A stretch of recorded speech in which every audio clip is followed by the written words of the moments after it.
విశ్వ ప్రయత్నం కూడా చేశారు. ఆ చేసిన ఆ విశ్వ ప్రయత్నంలో సిఐ కనకారావు, ఈయన కూడా దళితుడే, సిఐ కనకారావు తల పగలగొట్టి నిరోధించే కార్యక్రమంలో సిఐ కనకారావు తల కూడా ఇదే అల్లరి మూకలు పట్టాభి నేతృత్వంలో ఇదే అల్లరి మూకలు తల కూడా పగలగొట్టారు. ఇలాంటి ఉద్రిక్తతల మధ్య ప్రతిచర్యగా తెలుగుదేశం పార్టీ వాళ్ళు ఇటువైపున రావడం, ప్రతిచర్యగా వైసీపీ వాళ్ళు కూడా అటువైపున వెళ్లే కార్యక్రమం జరగడం, ఈ ఘటన జరిగింది. రెండు వైపులా ఆ రోజు పోలీసులు కేసు పెట్టారు. వైసీపీ ప్రభుత్వం అధికారంలో ఉంది, అయినా కూడా వన్ సైడెడ్గా కేసులు వాళ్ళ మీద పెట్టలేదు. రెండు వైపులా కేసులు పెట్టారు, రెండు వైపులా ఉన్న వాళ్ళ మీద కేసులు పెట్టారు.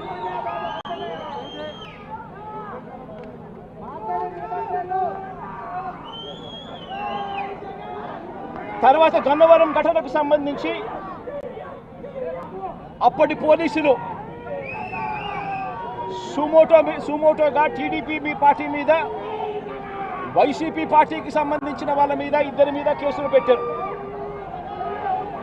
ఇదే సమయంలో టీడీపీ వాళ్ళు 3 కంప్లైంట్స్ కూడా ఇచ్చారు, అవి కూడా తీసుకోవడం జరిగింది. కానీ ఈ ఘటనలన్నీ కూడా టీడీపీ ఇచ్చిన కంప్లైంట్స్లో కానీ, ఆ రోజు ఇచ్చిన కంప్లైంట్స్లో కానీ, పోలీసులు పెట్టిన కేసుల్లో కానీ ఎక్కడా కూడా వంశీ పేరు లేదు. కారణం వంశీ ఘటనలో లేడు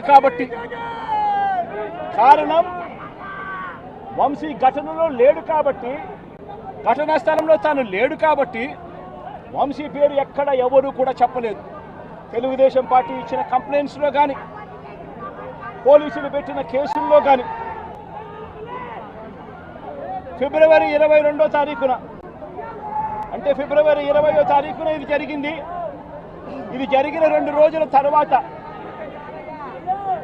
గన్నవరం టీడీపీ ఆఫీస్ ఆపరేటర్గా, డేటా ఎంట్రీ ఆపరేటర్గా పనిచేస్తా ఉన్న సత్యవర్ధన్ అనే ఈ దళిత యువకుడిని మంగళగిరిలోని టీడీపీ ఆఫీసుకు చంద్రబాబు నాయుడు గారు మనుషులను పిలిపించుకొని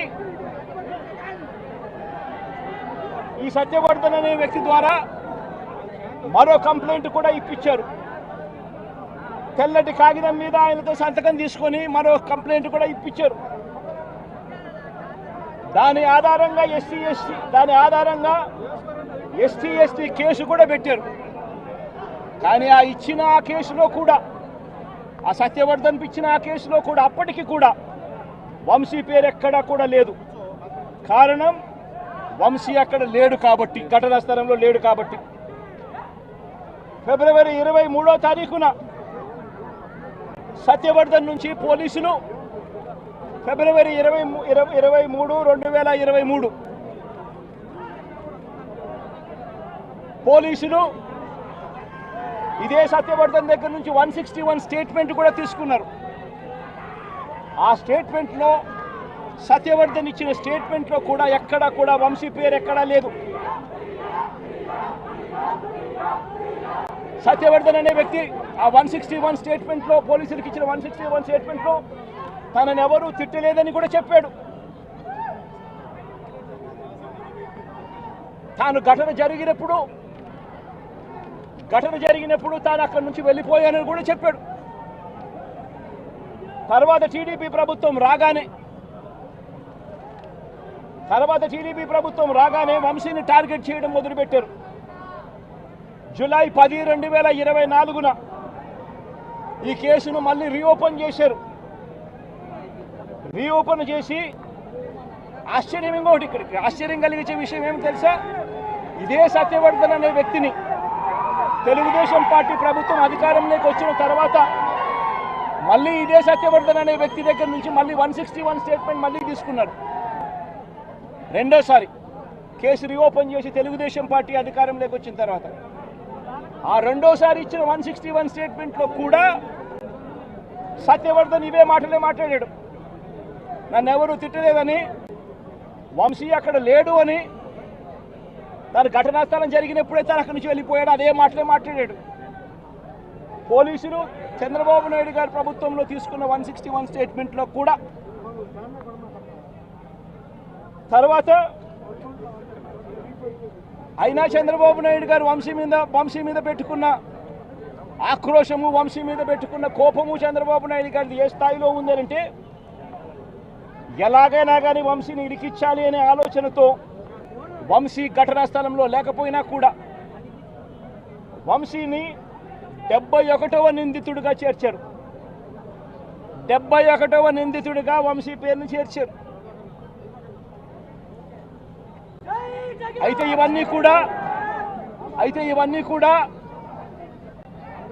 ఇవన్నీ కూడా బెయిలబుల్ అఫెన్సులు కాబట్టి బెయిల్ కోసం వంశీ హైకోర్టుకు యాంటిసిపేటరీ బెయిల్ కోసం వంశీ హైకోర్టును ఆశ్రయించాడు. కాబట్టి చంద్రబాబు నాయుడు గారు ఎట్టి పరిస్థితుల్లోనూ వంశీని అరెస్ట్ చేయాలనే ఉద్దేశంతో, బెయిల్ రాకూడదు అన్న ఉద్దేశంతో చంద్రబాబు నాయుడు గారు కుట్రను ఇంకా ముందుకు తీసుకెళ్లారు. గన్నవరం పార్టీ ఆఫీసును తగలబెట్టే ప్రయత్నం చేశాడు అని చెప్పి మరో ఫాల్స్ కేసు ఒకటి బుక్ చేయడం మొదలుపెట్టాడు.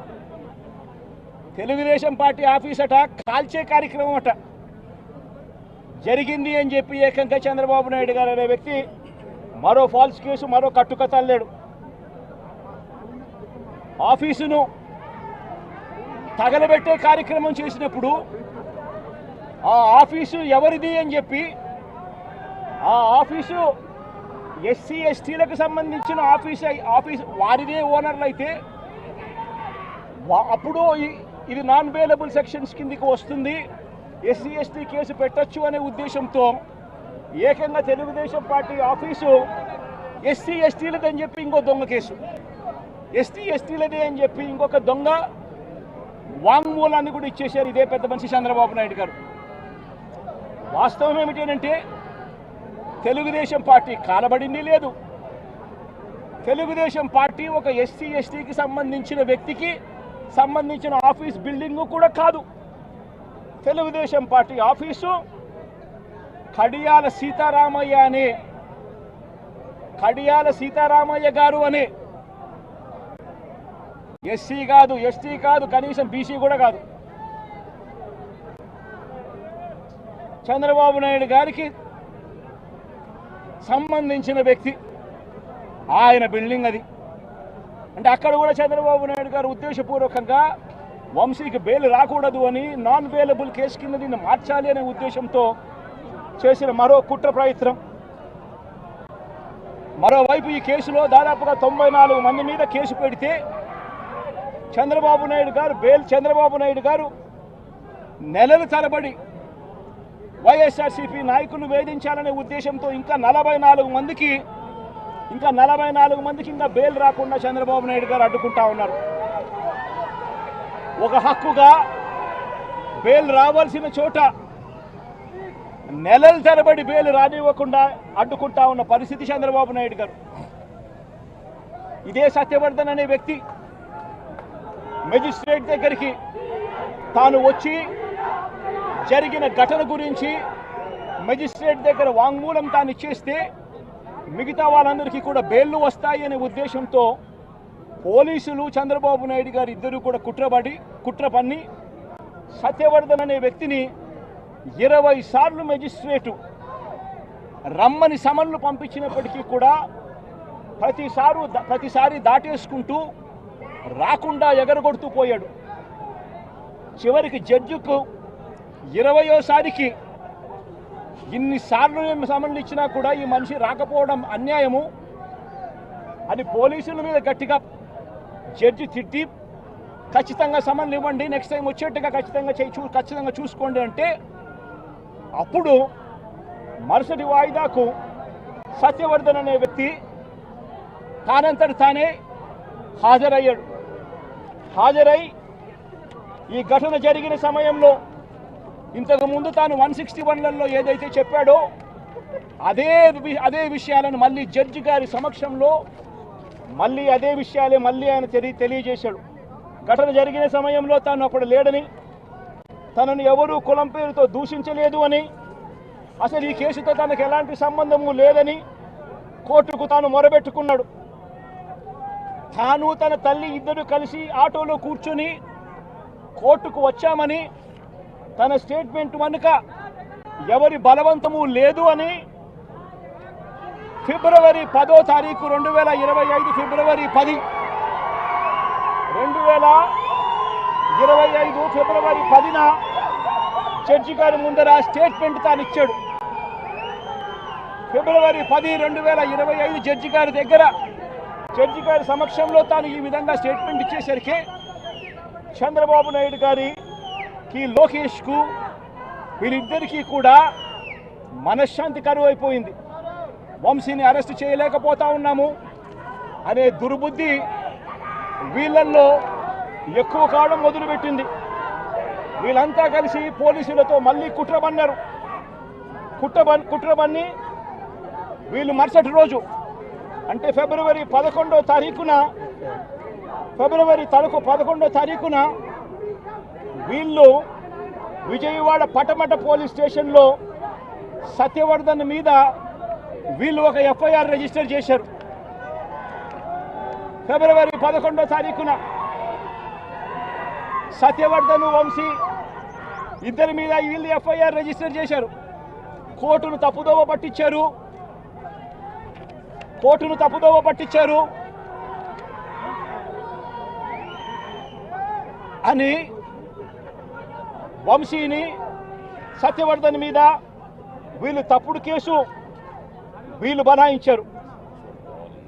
కోర్టును తప్పుదోవ పట్టించారు, తప్పుడు సాక్ష్యం తాను ఇచ్చాడు అని చెప్పి వీళ్ళు ఎఫ్ఐఆర్ రిజిస్టర్ చేసి, ఆ ఎఫ్ఐఆర్ రిజిస్టర్ చేసిన కాపీని తీసుకొని పోయి సత్యవర్ధన్ అమ్మను, సత్యవర్ధన్ నాన్నను, సత్యవర్ధన్ అన్నను అందరినీ కూడా బెదిరించి ఫిబ్రవరి 12వ తారీఖున సత్యవర్ధన్ అన్న దగ్గర నుంచి ఒక తప్పుడు కేసు వాళ్ళ అన్నతో పెట్టించారు. ఏమని పెట్టించారు? ఈ వ్యక్తి సత్యవర్ధన్ అనే వ్యక్తిని కిడ్నాప్ చేసుకొని పోయారట. అది ఎవడో చూశాడట. ఆ మనిషి దగ్గర 20,000 రూపాయలు, సత్యవర్ధన్ అనే వ్యక్తి దగ్గర 20,000 డబ్బు ఉంటే ఆ డబ్బులు కూడా లాక్కున్నారట. లాక్కొని కిడ్నాప్ చేసుకొని పోయారట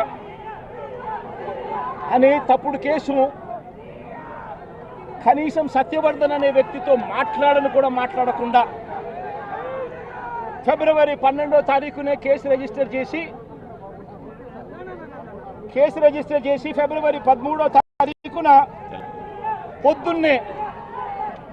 ఫిబ్రవరి 13వ తారీఖున పొద్దున్నే వంశీని అరెస్ట్ చేశారు. సత్యవర్ధన్ దగ్గర నుంచి స్టేట్మెంట్లు తీసుకునింది 13వ తేదీ సాయంత్రం, 13వ తేదీ రాత్రి, 13వ తేదీ సాయంత్రం. అంటే ఆయనకు ముందు స్టేట్మెంట్ కూడా తీసుకోకుండా వంశీని అరెస్ట్ చేయడం, ఆ వర్షన్ను మళ్ళా సత్యవర్ధన్ అనే వ్యక్తితో 13వ తారీఖు సాయంత్రం మళ్ళీ వంశీ ఇలా చేశాడని చెప్పించడం. అది దారుణంగా లా అండ్ ఆర్డర్ను ఏ స్థాయిలో ఉంది అని చెప్పడానికి ఇది ఒక పెద్ద నిదర్శనం. నిజంగా నేను చెప్తా ఉన్నా, ఒక మనిషి ఏదైనా తప్పు చేసిన ఆ వ్యక్తిని శిక్షిస్తే పోలీసులకు ఎవరికైనా గౌరవం ఉంటుంది. కానీ ఇవాళ జరుగుతూ ఉన్నది, రాష్ట్రంలో ఏం జరుగుతూ ఉంది? నీకు నచ్చని వాడిని దొంగ సాక్ష్యాలు వీళ్ళే క్రియేట్ చేస్తూ ఉన్నారు, దొంగ కేసులు వీళ్ళే పెడతా ఉన్నారు. దొంగ సాక్ష్యాలు, దొంగ కేసులు పెట్టి ఇల్లీగల్గా మనుషులు తీసుకొని వచ్చి అరెస్ట్ చేస్తూ ఉన్నారు. అరెస్టులు చేసి నెలలు జైళ్ళల్లో పెట్టే కార్యక్రమాలు జరుగుతూ ఉంది. నిజంగా డెమోక్రసీ అన్నది ఏ స్థాయిలోకి దిగజారిపోయిందో చెప్పడానికి అందుకే వంశీ కేసు ఒక ఉదాహరణ అని చెప్తా ఉన్నా. ప్రజాస్వామ్యం నిజంగా ఏ స్థాయికి దిగజారిపోయింది అని అంటే, నిన్న కూడా చూసాం పిడుగురాళ్ళల్లో మున్సిపాలిటీకి సంబంధించి అక్కడ జరిగిన మున్సిపల్ వైస్ చైర్మన్ను ఎన్నుకునే ఎన్నిక పిడుగురాళ్ళల్లో 33 మంది ఉంటే కార్పొరేటర్లు 33 మందికి 33 మంది వైసీపీనే గెలిచింది. మరి తెలుగుదేశం పార్టీ కార్పొరేటర్ కనీసం ఒక్కడు కూడా లేకపోతే తెలుగుదేశం పార్టీ ఏకంగా పిడుగురాళ్ళ వైస్ ప్రెసిడెన్సీ సీటు ఒక్క సభ్యుడు కూడా లేని ఆ సీటును వీళ్ళు సిగ్గు లేకుండా మేమే గెలుచుకున్నాము అని చెప్పుకుంటా ఉన్నారు అని అంటే నిజంగా పోలీసులు అనేవాళ్ళు చంద్రబాబు నాయుడు గారి హయాంలో ఏ స్థాయికి దిగజారిపోయి ప్రజాస్వామ్యాన్ని కూలీ చేస్తూ ఉన్నారని చెప్పడానికి నిదర్శనం.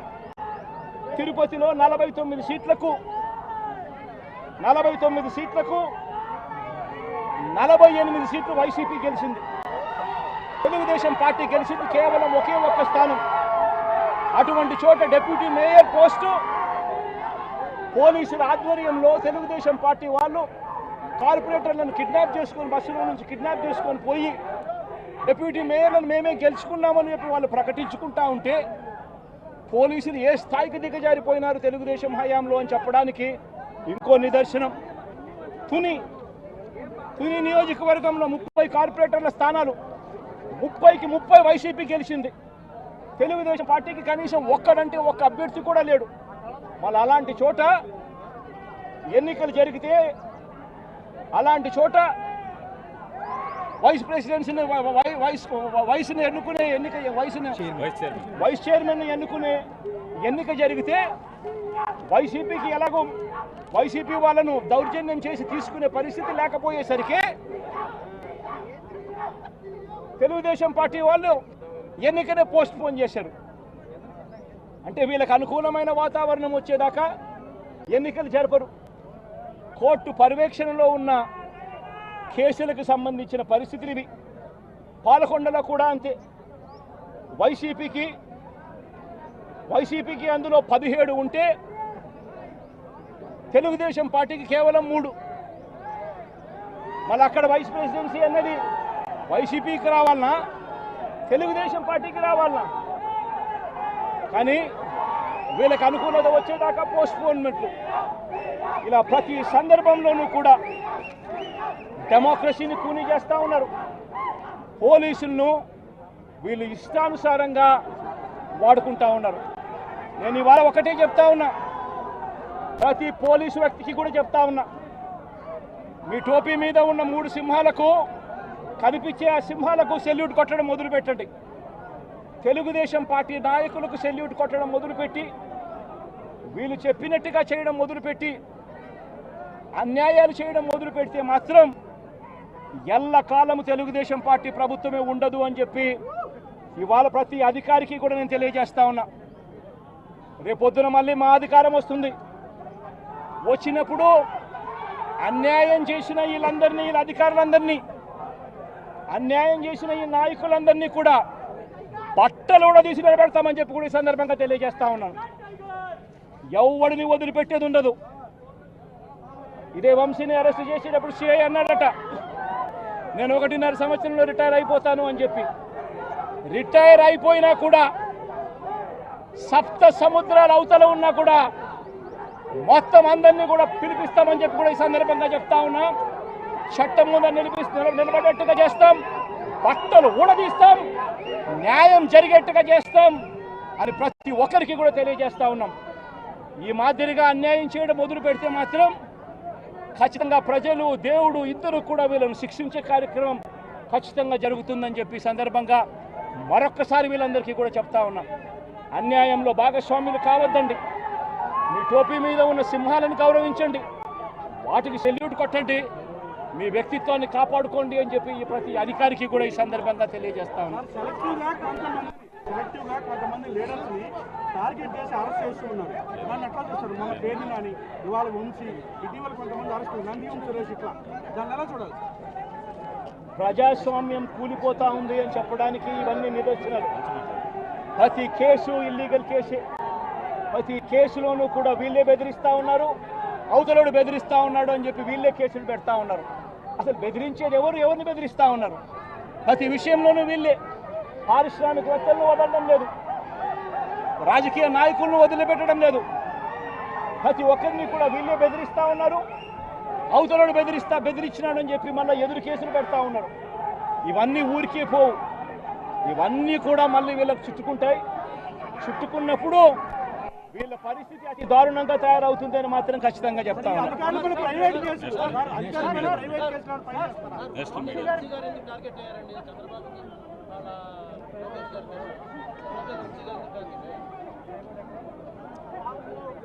వంశీని ఎందుకు టార్గెట్ చేస్తా ఉన్నారు అనేది చంద్రబాబు నాయుడు గారికి వంశీని చూస్తే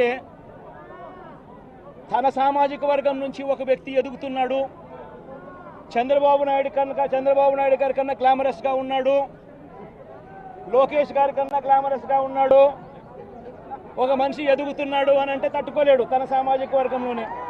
అందుకనే కొడాలని నేను చూసినా ఆ మనిషికి జీర్ణించుకోలేని ఆక్రోశము, వంశీని చూసినా కూడా జీర్ణించుకోలేని ఆక్రోశము. ఎందుకంటే చంద్రబాబు నాయుడు గారి కన్నా చక్కగా ఉంటారు కాబట్టి వీళ్ళిద్దరు. అవినాష్ కూడా పాపం ఎప్పుడో ఒకసారి టార్గెట్ అవుతాడు, ఎందుకంటే లోకేష్ కన్నా చక్కగా ఉన్నాడు కాబట్టి. ఇది చంద్రబాబు నాయుడు గారి మనస్తత్వం. ఆయన కొడుకు ఆ సామాజిక వర్గంలో వాళ్ళు మాత్రమే లీడర్లు. వాళ్ళకి ఎవరైనా పొరపాటున వాళ్ళకు అనుకూలంగా లేకపోతే సామాజిక వర్గం నుంచి వాళ్ళని వెలేయడము.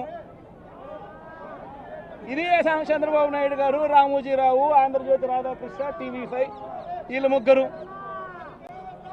నిజంగా ఇది ఒక మాఫియా రాజ్యం.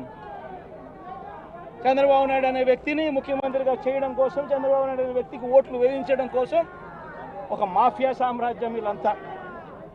ఆ మాఫియా సామ్రాజ్యంలో ఎవరైనా చంద్రబాబు నాయుడు గారికి వ్యతిరేకంగా వాళ్ళ సామాజిక వర్గంలో ఈ అవినాష్ కానీ, నాని కానీ, వంశీ కానీ ఇలాంటి వాళ్ళు ఎవరైనా నిలబడితే, పాప మా శంకర్రావు కానీ, మా బ్రహ్మనాయుడు కానీ ఇటువంటి వాళ్ళు ఎవరైనా నిలబడితే అంతే, వాళ్ళ సామాజిక వర్గంలో తప్పు పుట్టారు, వాళ్ళ అన్యాయస్తులు,